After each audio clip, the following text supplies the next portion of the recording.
AKAPAD, TGIF. We're going to hit that drawing table right away because I did an intro and I did another intro leading into the drawing table, originally, like, shot in sequence, recorded in sequence, and I'm pulling it.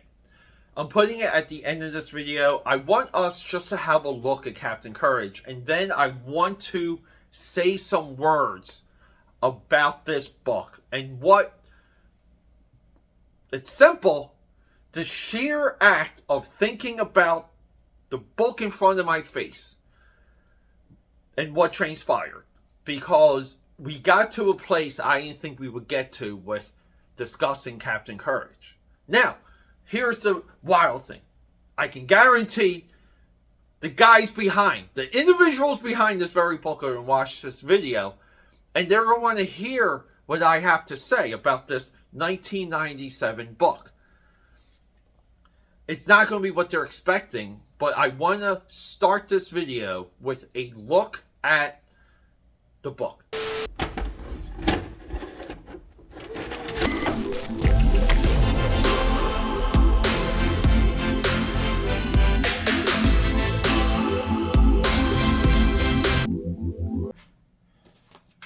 My AKAPADers, we're here to talk, discuss, read comic books on this channel.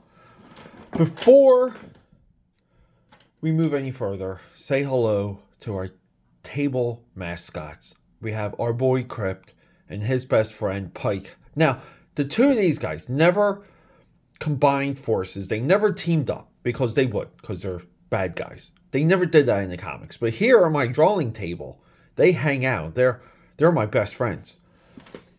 And don't forget, always, our spiritual advisor. Let me grab him. Stephen Hughes. The spiritual light to everything that happens on this table. So cheers to past, present, and future, guys. Yeah, sometime I was in middle school. Sometime in middle school, this book came out. The Amazing Adventures of Captain Courage. We have a front cover that I absolutely love.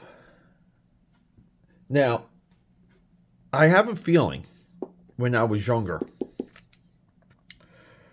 I saw this book because I knew to pick it up when I came across it again in my recent comic book bin diving. Now, I don't know.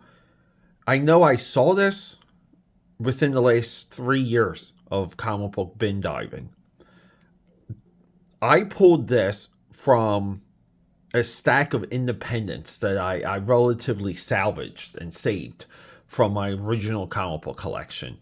And it was random and it was without purpose, but I knew I had to preserve some of those issues. Now, previously on this channel, we did Valiant's Bloodshot and Vigilante's, DC's Vigilante run, the 50-issue run, as what I, like, almost like purposely, what I wanted to save from that collection. So it was like those two and this. And, a couple graphic novels, things like Cobalt 16 too also survived. So I can't speak on exactly how I sourced this, but we were recently on the live stream, and Marcus here. You got to remember, a lot of times on these live streams, I don't know who these mooks are, these jabronis. And I'm saying that in a very fun, stupid way. I'm saying that for entertainment, right? Marcus shows up. Marcus, I could immediately tell, is what I would call a comic book guy. He bleeds the history, he bleeds the knowledge. And a lot of times on these streams there are people who are either making comics or at one time did, but everyone's kind of like actively creating. So he mentions this book, and I quickly bring it up on my phone because I don't know, I don't have these organized in my collection. I just have 2 short boxes of these types of books. One is of the newer stuff and one is of the original stuff. I have yet to streamline and organize it all, or design a way to organize it. But Marcus shows up and I grab my phone. Like, I grab my phone, and I'm like, is this your book? And he's like, yeah. And I'm like, I have your book. And then this is where we are. Created by Eric Goldstein and Marcus Killigrew. Now, here's the thing. Kelly Grew, but Kella, it's like Killigrew. This is one fun last name. And guys, whenever you have a Goldstein involved with entertainment, you know you're in good hands. So this is it's a Flash Gordon proxy. It's a Flash Gordon analog, metaphor, ripoff, whatever you want to say. Now, we're going to follow with some of my initial thoughts on the connection of this with Flash Gordon. But I just want to say, Flash Gordon was the one that had this type of headpiece. I love that it's used here. I even like the little diamond arrow that splits the face in half. I love the shoulder piping because this puts it in the 90s. I would love this entire book to be shaded red. I just think it would look incredible. But we get the story where our stripper, Kitty Nova. Kitty Nova is going to join the Galactic Rangers. And how does she do that? Well, our boys here, Johnny, the Cap Johnny, I believe it's Johnny Halo, Captain Courage and Johnny Halo. They're pursuing Bloodstone. Guys, and sorry about that, AKAPAD. Just got a quick phone call. Hey, I do a lot of this during the business day. Oh, sorry about that, AKAPADers. Got a quick call. Had to take it. So Bloodstone here, he is, right? He's a bad guy. And he's going to travel through time. Because that's the type of tech we have in a Flash Gordon universe. Here's the cool thing. A lot of people put like fantasy technology in Flash Gordon proxies. This is very common. If we go into the true inertia of Flash Gordon, he's a guy that's not in the right place. It's almost like wrong place, wrong time. But the guy's a fighter. He's a hero. And he gets through situations and he uses his wit, his strength, his intelligence, all these things. Not a lot of tech. He mostly figures things out as he goes along. A lot of Flash Gordon proxies, the Flash Gordon proxy himself, and in this case, Captain Courage, are almost like a Deus Ex Machina, where they solve all the problems. Everything goes perfectly. But because of that, we can have more wild things happen, and we know our guy will figure things out. So it's a little bit of that. We end up in modern day Stripperville, where Kitty Nova, where her stripper friends, I mean, great, come on. I mean, guys, we have a comic here, and we're technically 3 pages into the story, and we're in a strip joint. Yes. She wins the lottery. Bloodstone steals the lottery ticket. She pursues him. She sees the captain. She makes big gun references. Big gun is code for D. And then they reach the back alley. And what do they encounter? Well, they encounter one of the gangs from the Watchmen. Because that's right here. And we can make a black and white comparison. The guys that destroy Hollis Mason, the Night Owl, right here.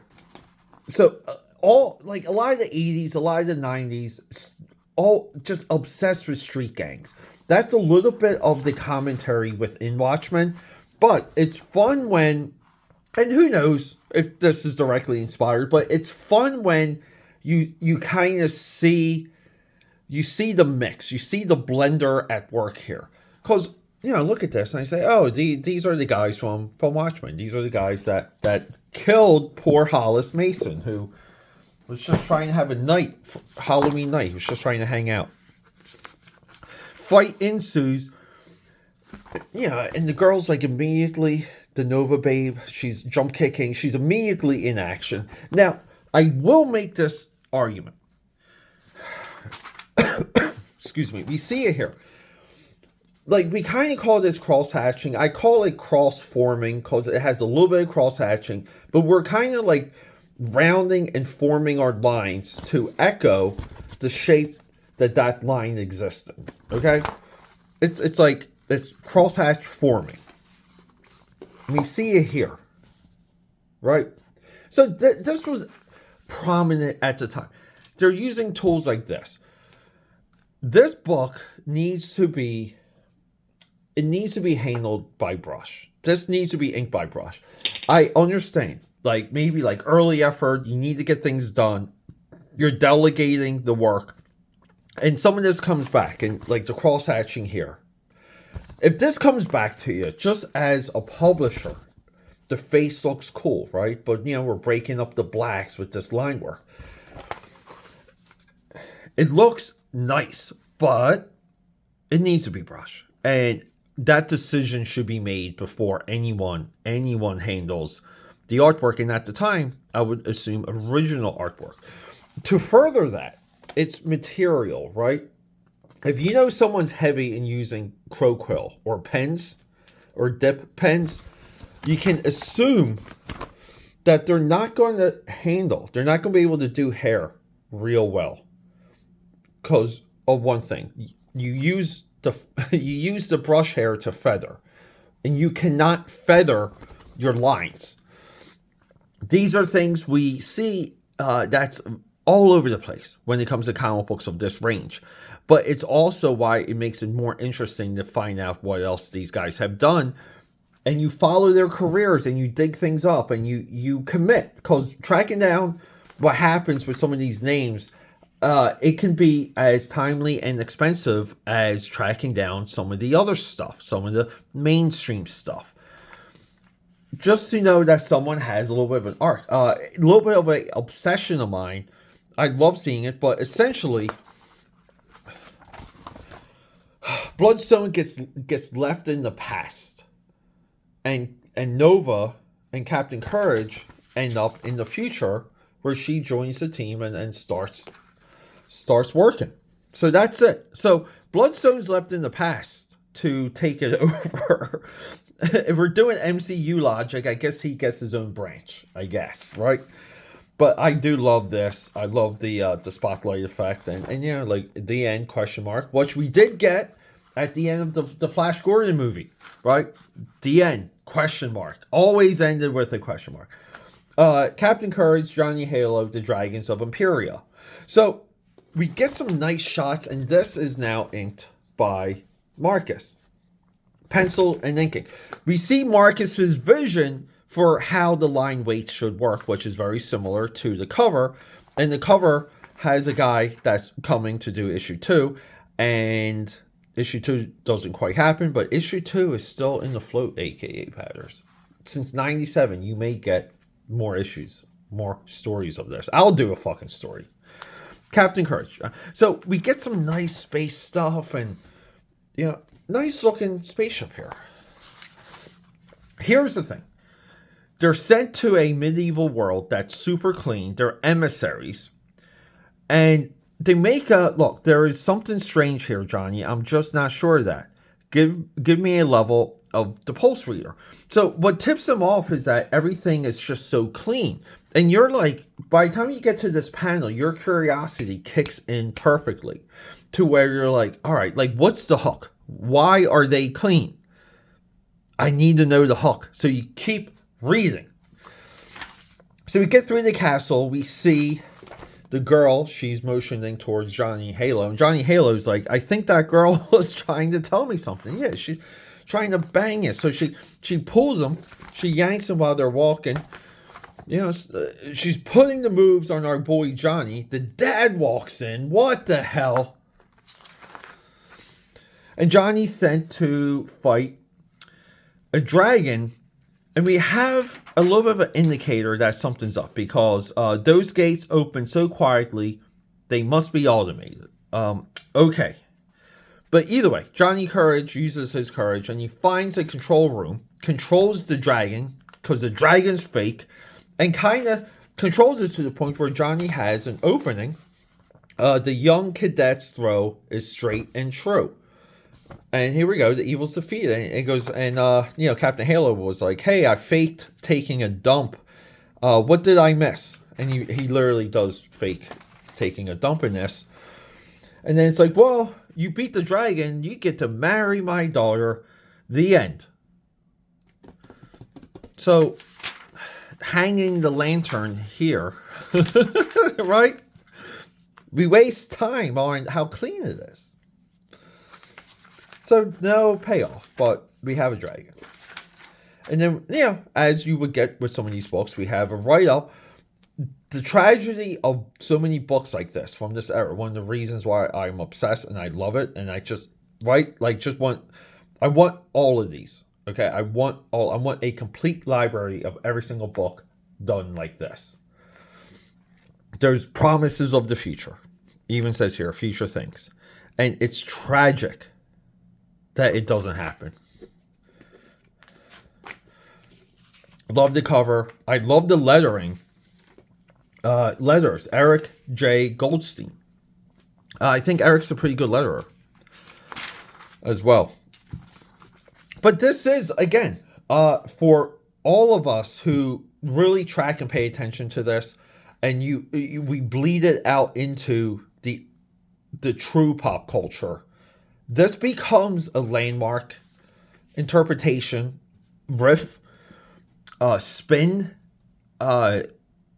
spiral of a bigger franchise, which is Flash Gordon. Flash Gordon will never get to where it was. So it kind of makes we gotta get that straight. Sorry guys. I apologize if that was a little crooked. But this is more of a commentary on what to do with a big idea and what happened with that big idea. Because it's almost like the Flash Gordon interpretations are like here, or like the Flash Gordon proxies, and then Flash Gordon himself as a franchise is here. Like the scale is off. All right, AKAPADers. I apologize in advance because I know we can get long-winded. And here we go. I changed my sunglasses so you guys could tell I'm in a different room. This is the production room, guys. This is where I spend all of my time. I just love it in here. I really do. Flash Gordon is of a generation. We've had individuals that are still like in comics, doing comics, talking comics, commentating about comics that grew up when Flash Gordon was a real thing, a real idea. Can we say that the 80s music, right? Like the 80s movie with the 80s music, the Queen Flash Gordon, as some of you like to refer to. I like to call it the Ted Flash Gordon. But no. The Flash Gordon live-action big-budget movie that was there in the 80s potentially killed the franchise. It just took it out of the culture. But Flash Gordon is always a character people will return to. So we've had, an animated series. We've had, multiple comic book publishers try and update it, spin it, do something with it. We've had maybe more successful Captain or more successful Flash Gordon analogs or proxies, which that's what this is, by the way. I'm also wearing red to commemorate how much I love this cover. I don't know if you guys picked up on that. And then here we go, because Dynamite, and I talk about this a lot, Dynamite's work for Lone Ranger, the Shadow, the Phantom, the Mask, the Spider, the Green Hornet even, was like the last hurrah that, even like Zorro, right? Like the last hurrah that those characters had with legit intention from a generation, the creators, that knew to respect it, you knew to honor it, you knew to understand the source material. A lot of times with licenses, you get the license and it's almost like flipping a house. You have to go into production as quickly as you can once that license is gained, because the more time you're not making the product you want, that you need the license for, you're burning cash.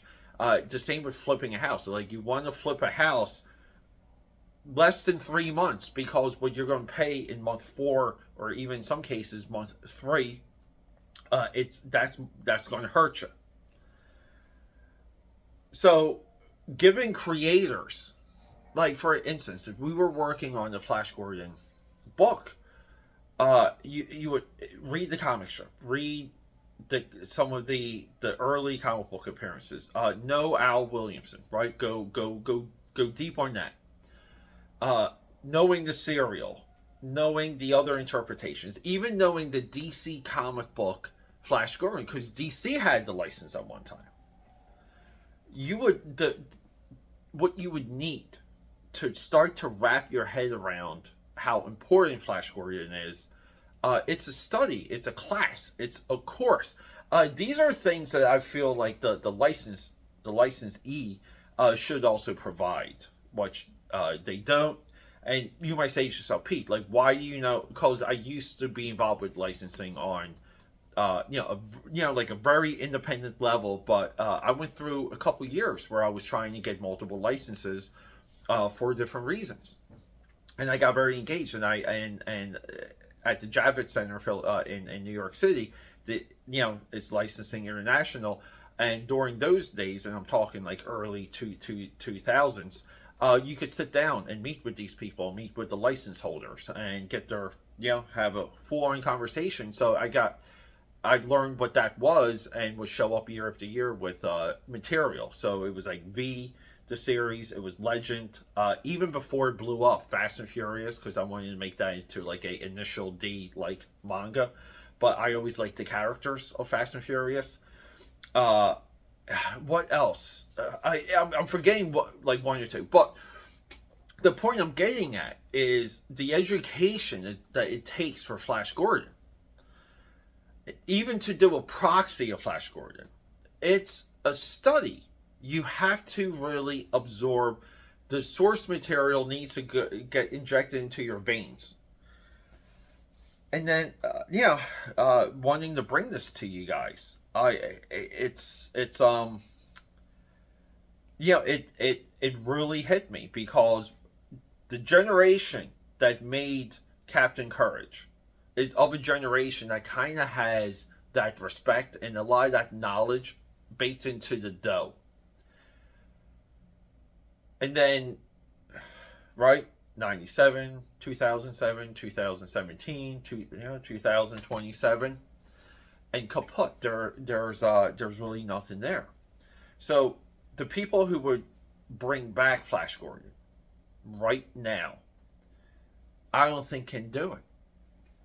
I think we saw a lot of that too with the Johnny Depp, Armie Hammer, great movie though, the Gore Verbinski, big budget, Walt Disney backed Lone Ranger movie, where it was like, it was there, but why didn't that movie hit? It was a good movie with star power, and it didn't hit because the generation of people that would actually care about it isn't there. Alec Baldwin's The Shadow, good movie. Billy Zane's The Phantom, good movie. Warren Beatty's Dick Tracy, good movie, and the best of all of those, by the way. Even I put Warren Beatty's Dick Tracy over Tim Burton's Batman, by the way. Hot take there. So, getting into with this book, a lot of the things that we do on this channel it's not just, here's a comic, let me flip through it. Everyone else does that. Number one, it's bad insight. Number two, you don't really learn anything. And number three, adds zero to the conversation. I'm not saying some of these guys don't know their stuff. I would say majority of them don't. I like to share and express the emotions I go through with some of this material. This is where it's important. This is where it's meaningful. Captain Courage is a proxy of Flash Gordon from an era that still cared about the character. And we're not there. So we're losing Flash Gordon slowly in real time.